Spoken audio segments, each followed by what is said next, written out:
Mr. President, Mr. Secretary General, fellow delegates, ladies and gentlemen, I would like to begin today by telling you about an American named Chris Stevens. Chris was born in a town called Grass Valley, California, the son of a lawyer and a musician. As a young man, Chris joined the Peace Corps and taught English in Morocco. And he came to love and respect the people of North Africa and the Middle East. He would carry that commitment throughout his life. As a diplomat, he worked from Egypt to Syria, from Saudi Arabia to Libya. He was known for walking the streets of the cities where he worked, tasting the local food, meeting as many people as he could, speaking Arabic, listening with a broad smile. Chris went to Benghazi in the early days of the Libyan Revolution, arriving on a cargo ship. As America's representative, he helped the Libyan people as they coped with violent conflict, cared for the wounded, and crafted a vision for the future in which the rights of all Libyans would be respected. And after the revolution, he supported the birth of a new democracy as Libyans held elections and built new institutions and began to move forward after decades of dictatorship. Chris Stevens loved his work. He took pride in the country he served, and he saw dignity in the people that he met. And 2 weeks ago, he traveled to Benghazi to review plans to establish a new cultural center and modernize a hospital. That's when America's compound came under attack. Along with 3 of his colleagues, Chris was killed in the city that he helped to save. He was 52 years old. I tell you this story because Chris Stevens embodied the best of America. Like his fellow Foreign Service officers, he built bridges across oceans and cultures and was deeply invested in the international cooperation that the United Nations represents. He acted with humility, but he also stood up for a set of principles, a belief that individuals should be free to determine their own destiny and live with liberty, dignity, justice, and opportunity. The attacks on the civilians in Benghazi were attacks on America. We are grateful for the assistance we received from the Libyan government and from the Libyan people. There should be no doubt that we will be relentless in tracking down the killers and bringing them to justice. And I also appreciate that in recent days, the leaders of other countries in the region, including Egypt, Tunisia, and Yemen, have taken steps to secure our diplomatic facilities and called for calm. And so have religious authorities around the globe. But understand, the attacks of the last 2 weeks are not simply an assault on America. They are also an assault on the very ideals upon which the United Nations was founded. The notion that people can resolve their differences peacefully, that diplomacy can take the place of war, that in an interdependent world, all of us have a stake in working towards greater opportunity and security for our citizens. If we are serious about upholding these ideals, it will not be enough to put more guards in front of an embassy or to put out statements of regret and wait for the outrage to pass. If we are serious about these ideals, we must speak honestly about the deeper causes of the crisis, because we face a choice between the forces that would drive us apart and the hopes that we hold in common. Today, we must reaffirm that our future will be determined by people like Chris Stevens and not by his killers. Today, we must declare that this violence and intolerance has no place among our United Nations. It has been less than 2 years since a vendor in Tunisia set himself on fire to protest the oppressive corruption in his country and sparked what became known as the Arab Spring. And since then, the world has been captivated by the transformation that's taken place. And the United States has supported the forces of change. We were inspired by the Tunisian protests that toppled a dictator because we recognized our own beliefs in the aspiration of men and women who took to the streets. We insisted on change in Egypt because our support for democracy ultimately put us on the side of the people. We supported a transition of leadership in Yemen because the interests of the people were no longer being served by a corrupt status quo. We intervened in Libya alongside a broad coalition and with the mandate of the United Nations Security Council because we had the ability to stop the slaughter of innocents and because we believed that the aspirations of the people were more powerful than a tyrant.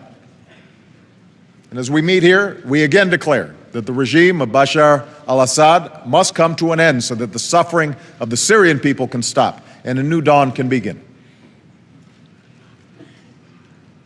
We have taken these positions because we believe that freedom and self-determination are not unique to one culture. These are not simply American values or Western values. They are universal values.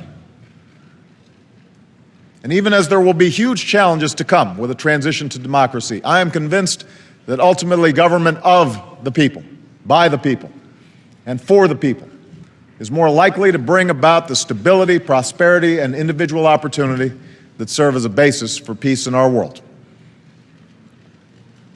So let us remember that this is a season of progress. For the first time in decades, Tunisians, Egyptians, and Libyans voted for new leaders in elections that were credible, competitive, and fair. This democratic spirit has not been restricted to the Arab world. Over the past year, we've seen peaceful transitions of power in Malawi and Senegal, and a new president in Somalia. In Burma, a president has freed political prisoners and opened a closed society. A courageous dissident has been elected to parliament. And people look forward to further reform. Around the globe, people are making their voices heard, insisting on their innate dignity and the right to determine their future. And yet the turmoil of recent weeks reminds us that the path to democracy does not end with the casting of a ballot. Nelson Mandela once said, "To be free is not merely to cast off one's chains, but to live in a way that respects and enhances the freedom of others."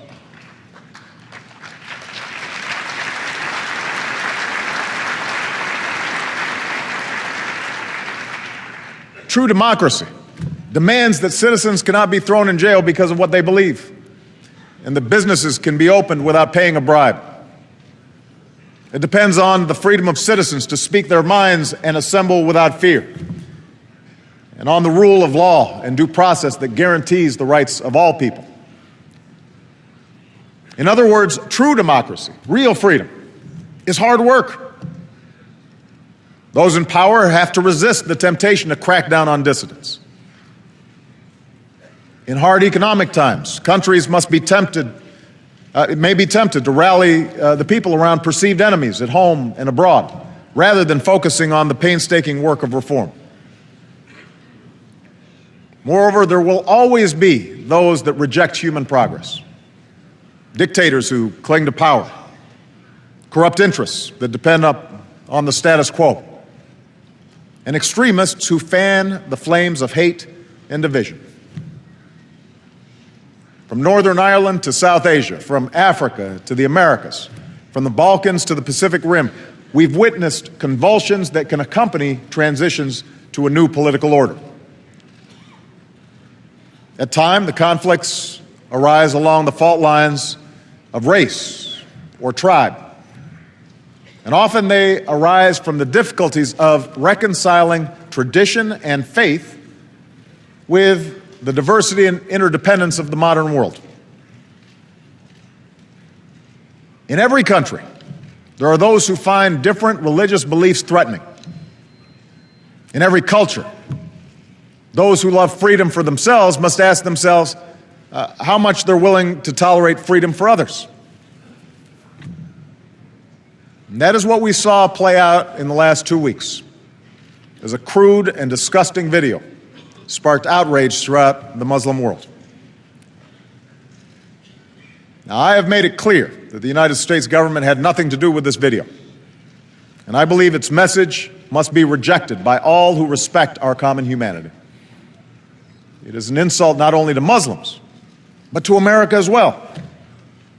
For as the city outside these walls makes clear, we are a country that has welcomed people of every race and every faith.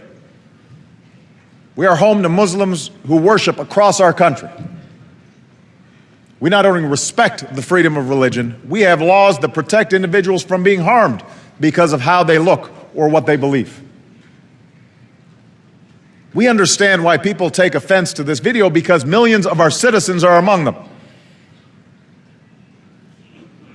I know there are some who ask, why don't we just ban such a video? And the answer is enshrined in our laws. Our Constitution protects the right to practice free speech. Here in the United States, countless publications provoke offense. Like me, the majority of Americans are Christian, and yet we do not ban blasphemy against our most sacred beliefs. As president of our country and commander-in-chief of our military, I accept that people are going to call me awful things every day. And I will always defend their right to do so.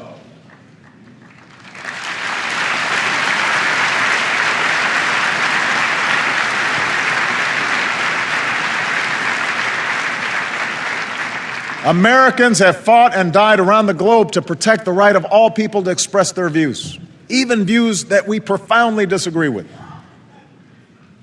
We do not do so because we support hateful speech, but because our founders understood that without such protections, the capacity of each individual to express their own views and practice their own faith may be threatened.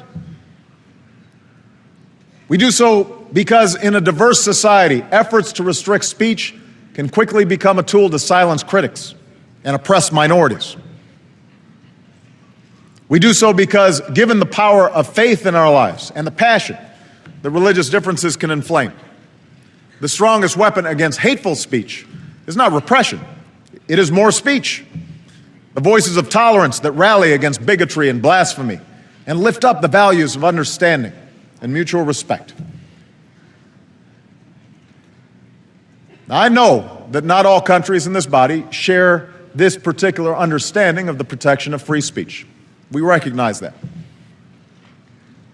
But in 2012, at a time when anyone with a cell phone can spread offensive views around the world with a click of a button, the notion that we can control the flow of information is obsolete. And the question then is, how do we respond? And on this, we must agree. There is no speech that justifies mindless violence.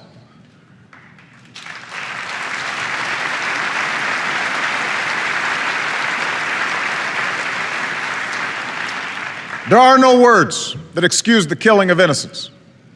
There's no video that justifies an attack on an embassy. There's no slander that provides an excuse for people to burn a restaurant in Lebanon or destroy a school in Tunis, or cause death and destruction in Pakistan. In this modern world, with modern technologies, for us to respond in that way to hateful speech empowers any individual who engages in such speech to create chaos around the world. We empower the worst of us if that's how we respond. More broadly, the events of the last 2 weeks also speak to the need for all of us to honestly address the tensions between the West and the Arab world that is moving towards democracy. Now, let me be clear, just as we cannot solve every problem in the world, the United States has not and will not seek to dictate the outcome of democratic transitions abroad. We do not expect other nations to agree with us on every issue. Nor do we assume that the violence of the past weeks or the hateful speech by some individuals represent the views of the overwhelming majority of Muslims, any more than the views of the people who produced this video represents those of Americans. However, I do believe that it is the obligation of all leaders in all countries to speak out forcefully against violence and extremism.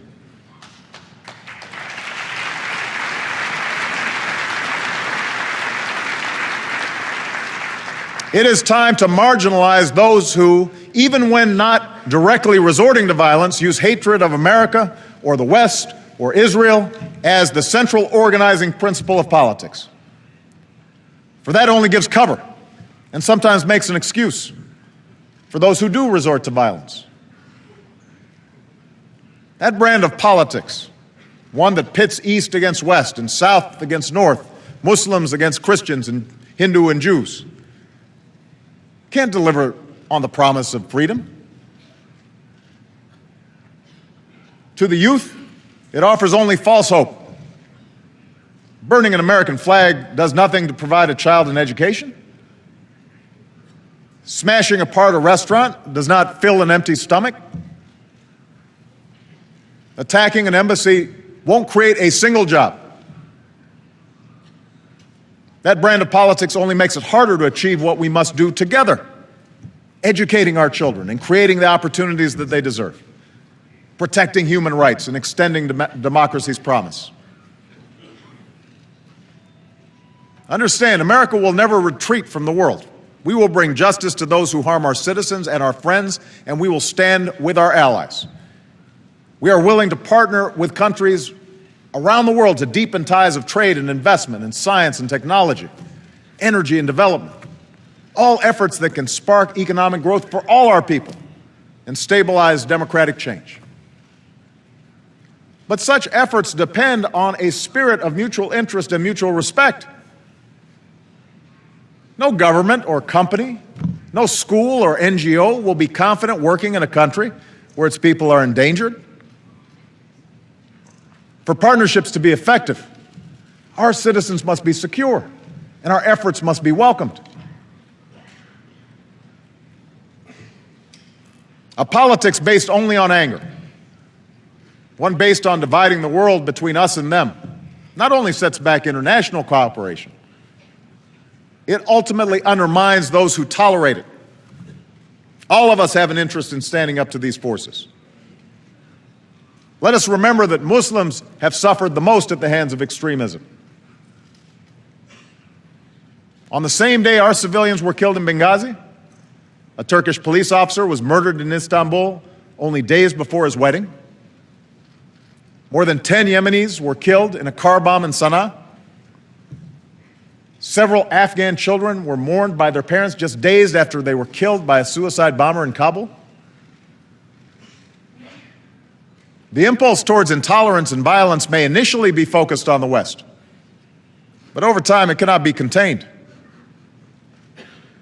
The same impulses towards extremism are used to justify war between Sunni and Shia, between tribes and clans. It leads not to strength and prosperity, but to chaos. In less than 2 years, we have seen largely peaceful protests bring more change to Muslim-majority countries than a decade of violence. And extremists understand this. Because they have nothing to offer to improve the lives of people, violence is their only way to stay relevant. They don't build, they only destroy. It is time to leave the call of violence and the politics of division behind. On so many issues, we face a choice between the promise of the future or the prisons of the past. And we cannot afford to get it wrong. We must seize this moment. And America stands ready to work with all who are willing to embrace a better future. The future must not belong to those who target Coptic Christians in Egypt. It must be claimed by those in Tahrir Square who chanted, "Muslims, Christians, we are one." The future must not belong to those who bully women. It must be shaped by girls who go to school and those who stand for a world where our daughters can live their dreams just like our sons.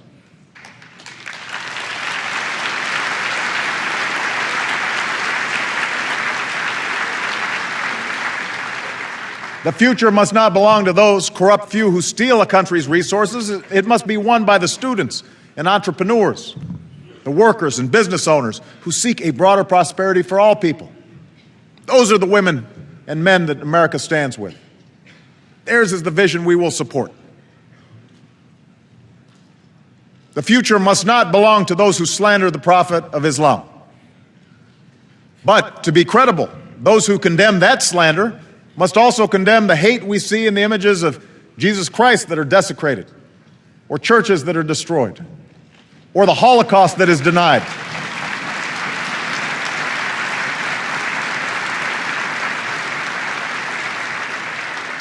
Let us condemn incitement against Sufi Muslims and Shia pilgrims. It's time to heed the words of Gandhi. Intolerance is itself a form of violence and an obstacle to the growth of a true democratic spirit.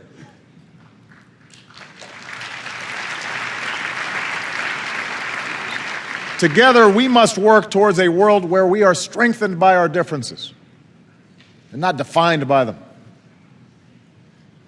That is what America embodies. That's the vision we will support.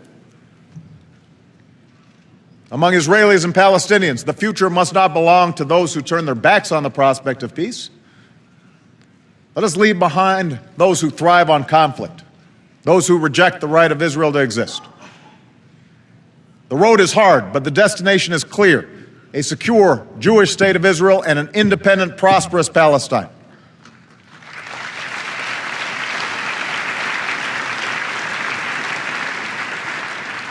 Understanding that such a peace must come through a just agreement between the parties, America will walk alongside all who are prepared to make that journey.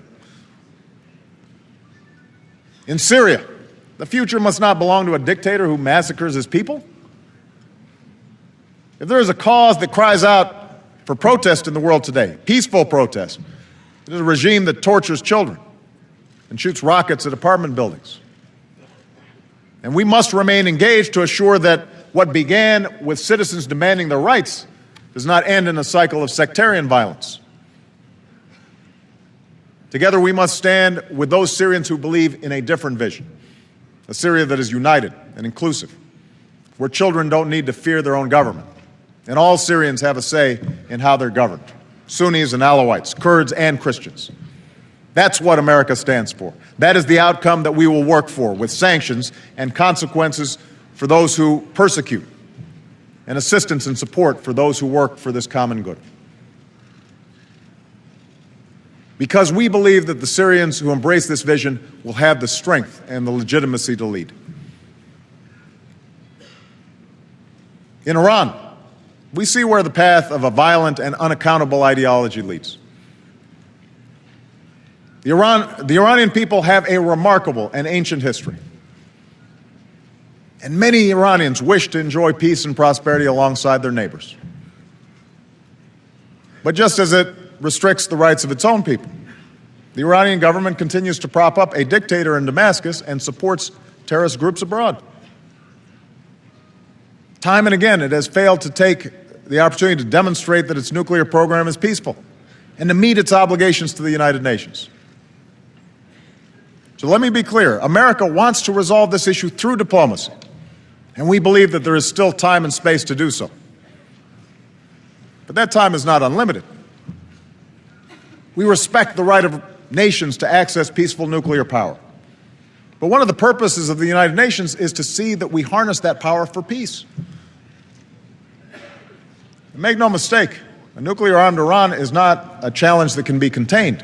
It would threaten the elimination of Israel, the security of Gulf nations, and the stability of the global economy. It risks triggering a nuclear arms race in the region and the unraveling of the Non-Proliferation Treaty.